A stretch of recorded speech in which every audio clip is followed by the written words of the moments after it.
You want to take us into the dailies? Yes. We have for today? And on the papers today, I'm going to start with the daily graphic. On the first, on the front page, we have FDA to shut down unlicensed canteens. I think this is very important, actually, especially when it has to do with what we consume and hygiene. Yeah. And for me, I'm not only just, well, if they could do it, that would be great. Yeah. But I wish they could actually extend it even to the online platforms, like... oh, yeah, the food services yes, the platforms. food services, yeah. because yeah. I have seen some terrible things. Really? Ooh. Wow. Ooh. By the time the package arrives, You are like, ooh, you're like, delicious. what You on understand? earth is this? And we also have many of our country's laws outmoded, and that's by Prof. Tukugba. Tackling climate change, Ghana to receive $850 million to support from Switzerland.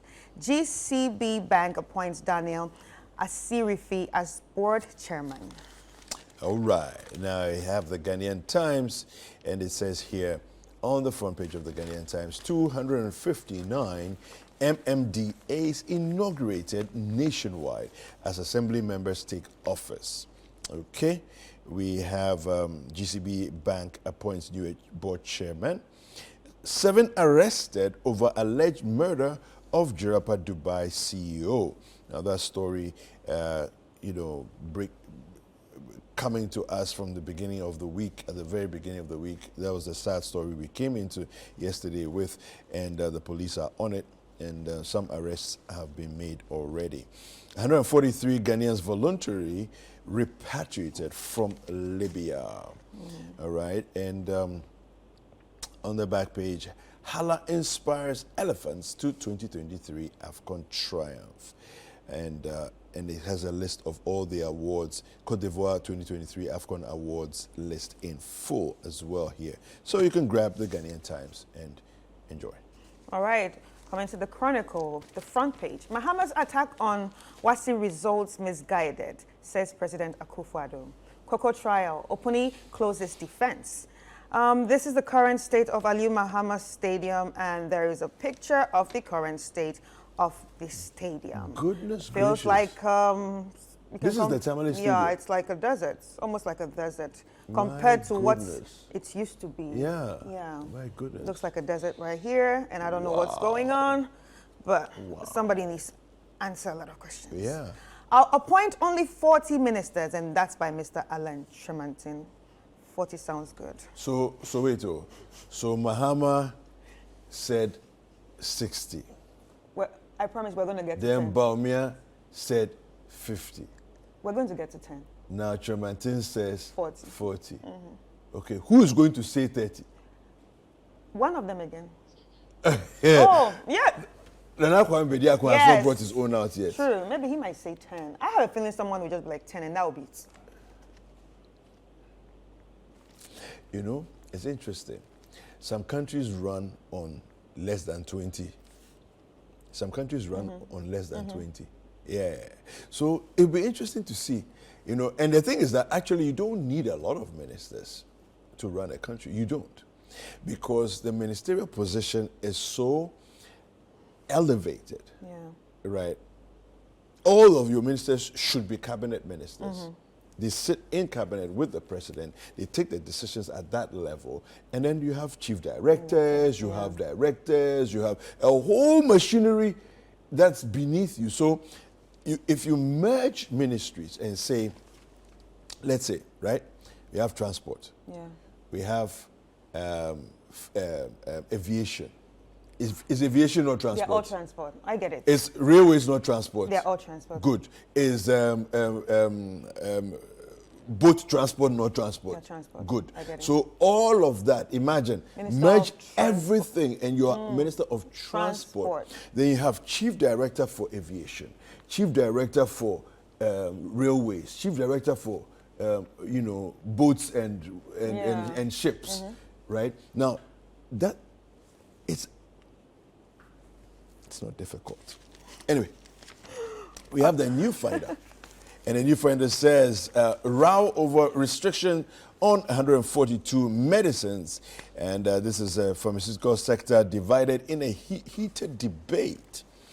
VIP's tax reforms, good, but can't wait till 2025. So there's a suggestion that if you have doing the tax reforms, don't wait till then. Just make it happen now. Remove taxes on agric inputs to boost sector. This is Dr. Canton. Of course, we had the radio conversations yesterday, and he was the keynote speaker on that. High prices of Valentine's Day gift items fuel low patronage. This is coming from some traders on the matter. Have you bought your Valentine's present already? No. You're not buying? No. You're not buying? No. Oh, you're waiting to receive? That's how it is. All right, on the front page of the Anchor. Scandal rocks Ahmadiyya Muslim hospitals. Management uses Ministry of Health for dubious recruitment. Victims work for 2 years without pay. Ouch. Kidney patients beg churches for financial support. Another SHS student dies over alleged negligence by school authorities. Wow. Wow. Well, the Daily Guide has these headlines here. It says, man jailed 50 years for robbery. I struggle with some of the, anyway. I'm sure there are details in the story that would be interesting to look at later. Baumia better than Mahama, Kofi Bentel speaking. Hey, of late, he's been speaking a lot, too. I don't know whether it's the same place that he spoke once and people are writing several stories out of it. But 259 assemblies inaugurated, and Nana jabs Mahama over Wasi results. Now 7 caged over Jarapa Dubai boss murder. All right, so my last paper here is the Economy Times. BOG locks up 12 billion Ghana cedis from banking sector. Citi to end 2024 at 13.40 Ghana cedis to $1. Baumia admits Ghana's tax regime is most punitive as he promises reforms. All right. So we have, I have the Daybreak, and the front page of the Daybreak says, Maslock in coma. Management urged staff to freely resign. Wow. This is serious.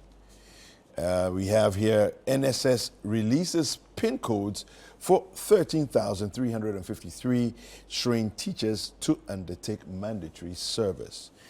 Enforce laws on unplanned settlements. The president is speaking. And, you know, I wonder about this. Enforce laws on unplanned settlements. Does the president have to speak before we act? You know, I think that a lot of people are very negligent, you know, in terms of doing what they must do. The laws exist, the bylaws exist, and they are negligent. And nobody is also taking those who have been negligent on, because there's also punitive measures that have been prescribed for people that are negligent. So it's a whole, you know, circus that's going on. GJA president floors NMC chairman Aye Boafo. And that story is on the front page of the Daybreak. All right, so that's what we have for the printed papers. Well, let's look at a few online stories. All right, so let's head online to citynewsroom.com. If you have your tablet or your phone, you might as well just join us. We have here, be vigilant, don't allow government to pass draconian policies. Mahama to NDC MPs. And top trending stories, every SHS student to get a tablet by April, and that's by Edutrum.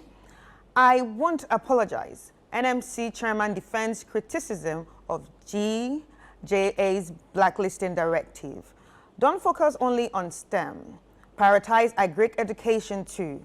Agronomists to government. And Chinese national serving jail term for stealing escapes from Nsawam prison. Wow. Yeah, that story yesterday was on Eyewitness News, and it's I mean, you're asking yourself so many questions. You know, a person has security detail, has to go to hospital, security detail out with the person in the hospital, and yet somehow the person manages to escape. So it's difficult. A few other headlines here, we'll give it to you. It's difficult to coming to terms with Access Bank Holdings CEO's death. This is Muhammad speaking. GES begins probe into tragic death of a Breed Girls SHS student. Okay, it's about time. We need to get to the bottom of what happened there.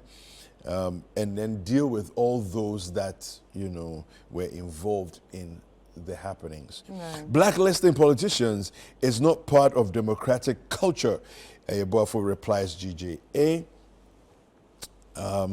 Let's invest in agric, not beauty pageants. Prof. J. Frimpong, that was at the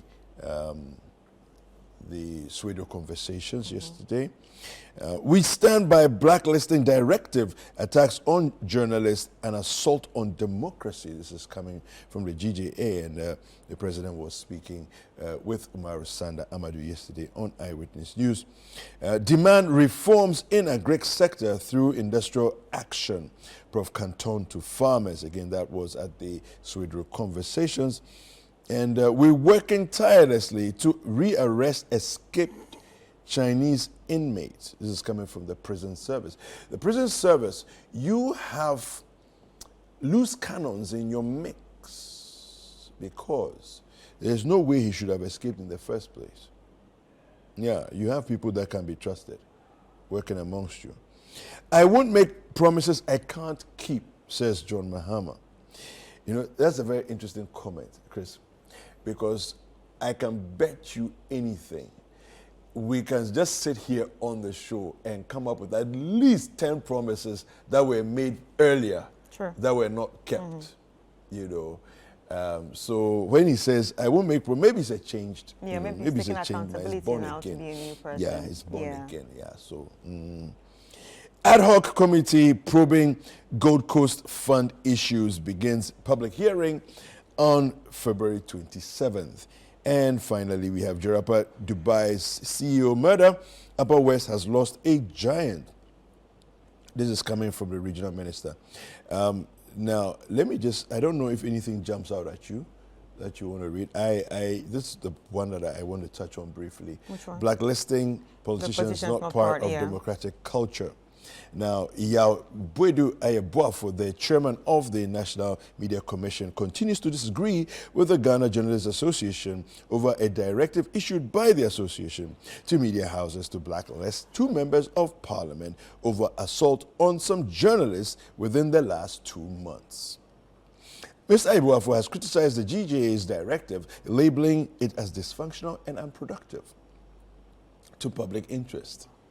He advocates for the use of legal channels to address such acts of impunity against journalists. Now, in an interview with Umar Sanda Amadou on Eyewitness News on Citi FM on Monday, the NMC chair reiterated his stance, arguing that the directive was not democratic and an effective method to handle assaults on journalists. Okay, Mr. Ayeboafo underscored that the thing, and I quote, is that boycotting or blackout is something that's not part of a normal democratic culture. It is only when everything possible through the rule of law has broken down that you adopt such measures. Okay? Now, what I find interesting, about these comments is that he says it's not part of democratic culture, but when all else fails, you can employ it.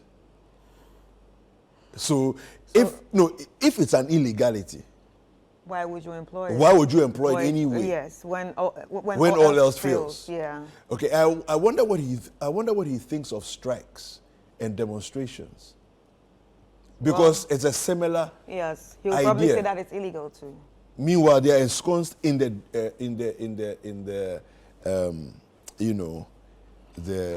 Constitution as perfectly legal ways of addressing issues. Anyway, you know what? Sports Review is next. Don't go anywhere.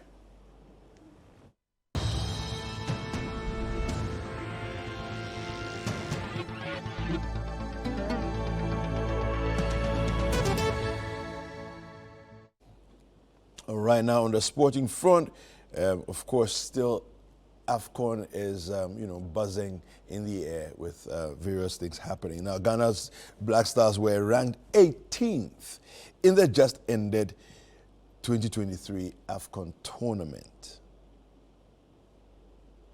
18th.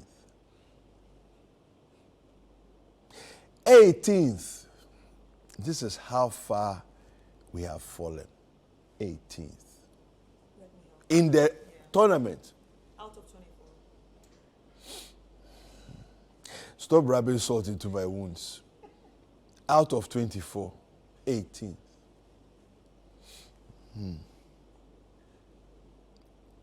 The position was determined yesterday when the tournament came to a close after almost a month of action.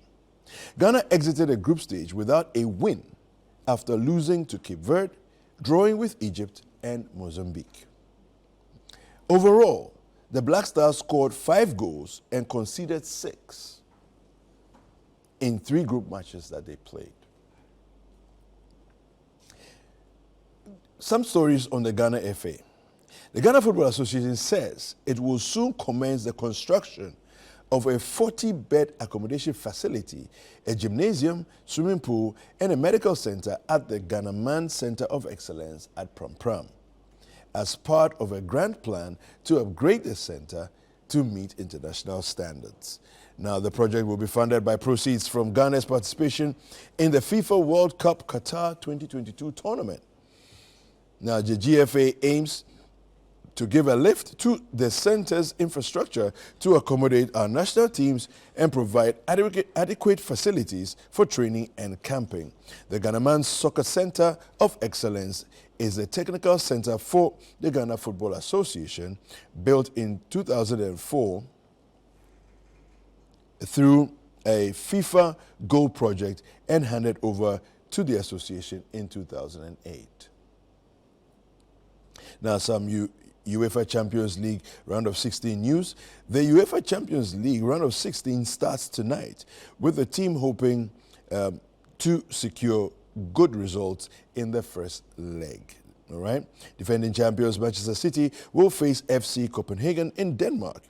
After a successful group stage, Pep Guardiola's men will hope to keep their winning run in the competition going.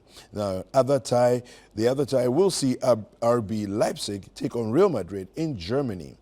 Now, Real Madrid beat Girona over the weekend to stay on top of the La Liga table, and they are seeking to continue their winning run. And that's where we come to the end of Sports Review for the morning.